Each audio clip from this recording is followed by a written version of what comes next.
Ces lignes à haute tension électrique survolent les deux côtés de la frontière, depuis la ville de Gisenyi au Rwanda vers la ville de Goma en République démocratique du Congo sur 11 km.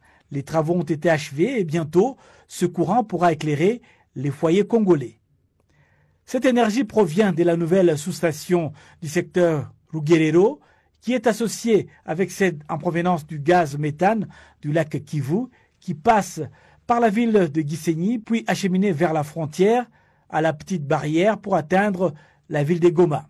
Les Congolais de Goma, en République démocratique du Congo, se félicitent de la finalisation du projet de transfert d'énergie électrique entre la ville de Gisenyi et sa voisine de Goma.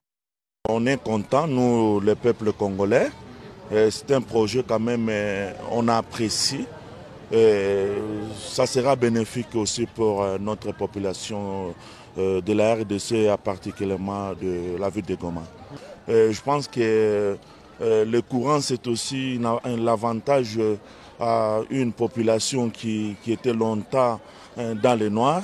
Et ça va aider aussi dans des travaux. Il y a des travaux que les gens effectuent là-bas à Goma, entre autres les moulins, entre autres les menuisiers.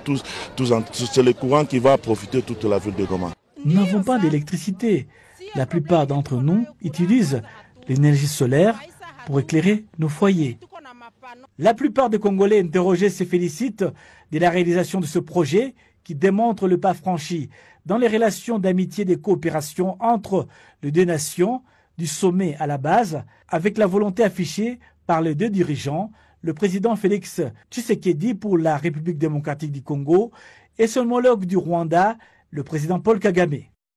Et nos dirigeants ont fait quand même un travail énorme et on les apprécie parce que leur fraternité montre quand même qu'on est un peuple.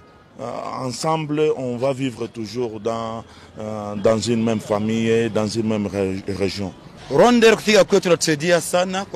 L'arrivée de la compagnie Rwandair a été bénéfique